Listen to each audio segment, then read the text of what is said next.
अगर आप mobile recharge कराते हैं तो ये खबर सीधे आपकी जेब से जुड़ी हुई है। रिलायंस जियो का आईपीओ आने वाला है और उसके साथ मोबाइल टैरिफ में अगली बढ़ोतरी हो सकती है। सवाल ये है, क्या जियो आईपीओ सिर्फ निवेशकों के लिए बड़ा मौका है या आम ग्राहकों के लिए महंगाई का नया दौर?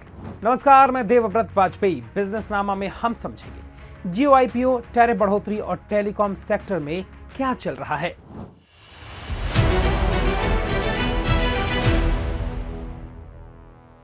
ब्रोकरेज फर्म जेएम फाइनेंशियल की नई रिपोर्ट के मुताबिक रिलायंस जियो का प्रस्तावित आईपीओ भारतीय टेलीकॉम इंडस्ट्री में अगली बड़ी टैरिफ बढ़ोतरी का ट्रिगर बन सकता है। कंपनी 2026 की पहली छमाही में अपना आईपीओ लाने की तैयारी कर रही है और उससे पहले कमाई और वैल्यूएशन मजबूत करने के साफ संकेत दिख रहे हैं। रिपोर्ट कहती है कि जियो की लिस्टिंग की योजना से पूरे सेक्टर में करीब 15% तक टैरिफ बढ़ोतरी की संभावना और मजबूत हो गई है। गौर करने वाली बात यह है कि जुलाई 2024 में जब आखिरी बार पूरे सेक्टर में टैरिफ बढ़ाए गए थे, तब इसकी अगुवाई खुद जियो ने की थी। जियो ने हाल ही में अपने एंट्री लेवल यानी सबसे सस्ते प्लान्स को हटाया है। यह एक छोटा बदलाव नहीं है, बल्कि एक बड़ा संकेत है। इसका साफ मतलब है कि कंपनी अब सस्ते यूजर जोड़ने के बजाय ज्यादा कमाई वाले ग्राहक पर फोकस कर रही है। जब किसी कंपनी का आईपीओ आने वाला होता है तो वह अपनी कमाई, मार्जिन और भविष्य की ग्रोथ को ज्यादा आकर्षक दिखाना चाहती है। ऐसे में टैरिफ बढ़ोतरी और प्रीमियम प्लान्स की तरफ ग्राहकों को ले जाना एक रणनीतिक कदम माना जा रहा है। जेएम फाइनेंशियल ने रिलायंस जियो की इक्विटी वैल्यू करीब 140 अरब डॉलर आंकी है। रिपोर्ट के मुताबिक जियो का आईपीओ कंपनी की मजबूत फ्री कैश फ्लो की कहानी को और तेज करेगा। फाइनेंशियल ईयर 25 से फाइनेंशियल ईयर 28 के बीच कंपनी की कमाई में तेज उछाल आने की उम्मीद है। इसका मुख्य कारण संभावित टैरिफ बढ़ोतरी, ग्राहकों का प्रीमियम प्लान्स की ओर झुकाव और नेटवर्क पर खर्च का धीरे धीरे कम होना है।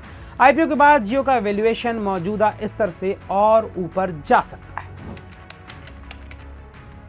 रिपोर्ट में सरकार की भूमिका को भी अहम बताया गया है। सरकार चाहती है कि भारत में कम से कम 3 बड़े और एक छोटा टेलीकॉम ऑपरेटर बना रहे। इसका मतलब यह है कि वोडाफोन आइडिया को पूरी तरह खत्म नहीं होने दिया जाएगा। जब इंडस्ट्री में खिलाड़ियों की संख्या सीमित रहती है तो कंपनियां कीमतों में स्थिरता और बेहतर कमाई की कोशिश करती हैं। ऐसे माहौल में नियमित टैरिफ बढ़ोतरी को लगभग तय माना जा रहा है, जिसे सेक्टर के लिए अच्छा संकेत माना जा रहा है। जेएम फाइनेंशियल के मुताबिक जियो और एयरटेल की कुल वैल्यू लगभग बराबर है, लेकिन आईपीओ के बाद जियो को प्रीमियम वैल्यू मिल सकती है। इसकी वजह है कि जियो का तेजी से बढ़ता होम ब्रॉडबैंड बिजनेस, बेहतर नेटवर्क क्वालिटी और आने वाले समय में कम होता नेटवर्क खर्च। जियो पहले से 5G स्टैंड अलोन नेटवर्क पर काम कर रहा है, जिससे भविष्य में उसका कैपेक्स यानी नेटवर्क पर खर्च एयरटेल से कम रह सकता है। साथ ही डिजिटल बिजनेस में किए गए भारी निवेश का फायदा भी आगे चलकर दिख सकता है। हालांकि जियो के लिए रिपोर्ट काफी पॉजिटिव है, लेकिन एयरटेल की स्थिति भी मजबूत बनी हुई है। एयरटेल का एआरपीयू यानी प्रति ग्राहक औसत कमाई अभी भी जियो से ज्यादा है। इसके अलावा एयरटेल रिटर्न ऑन कैपिटल में भी बेहतर माना जाता है। इसलिए निवेशक एयरटेल को भी प्रीमियम वैल्यू देने के लिए तैयार रहते हैं। यानी मुकाबला अभी बराबरी का है, बस रणनीतियां अलग हैं। रिपोर्ट बताती है कि 5G नेटवर्क पर भारी निवेश का बड़ा हिस्सा अब पूरा हो चुका है। इसका मतलब है कि आने वाले सालों में जियो और एयरटेल दोनों ही फ्री कैश फ्लो यानी शुद्ध कमाई तेजी से बढ़ाएंगे। अनुमान है कि जियो फाइनेंशियल ईयर 31 तक पूरी तरह कर्ज मुक्त हो सकता है, जबकि एयरटेल फाइनेंशियल ईयर 30 तक नेट कैश पोजीशन में आ सकता है। इससे दोनों कंपनियों के लिए भविष्य में डिविडेंड देने की क्षमता भी मजबूत होगी। जेएम फाइनेंशियल का कहना है कि अगर टेलीकॉम सेक्टर को स्वस्थ रिटर्न कमाना है तो फाइनेंशियल ईयर 28 तक एआरपीओ को 270 रुपए से 300 रुपए के स्तर तक ले जाना जरूरी है। इसके लिए टैरिफ बढ़ोतरी और प्रीमियम प्लान्स की भूमिका अहम होगी। भारत में अभी एआरपीयू दुनिया में सबसे कम है, जबकि डेटा खपत सबसे ज्यादा है।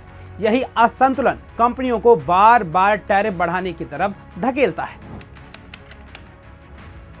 जेएम फाइनेंशियल मानता है कि जियो का आईपीओ भारतीय टेलीकॉम सेक्टर के लिए एक बड़ा टर्निंग पॉइंट साबित हो सकता है। इससे नए टैरिफ साइकिल की शुरुआत होगी। कंपनियों की कमाई मजबूत होगी और पूरे सेक्टर का वैल्यूएशन नए स्तर पर पहुंच सकता है।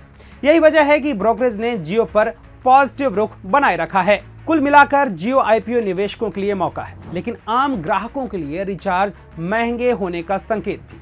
अगर वीडियो उपयोगी लगा हो तो लाइक करें, शेयर करें और बिजनेस स्टैंडर्ड हिंदी को सब्सक्राइब करना बिल्कुल ना भूलें।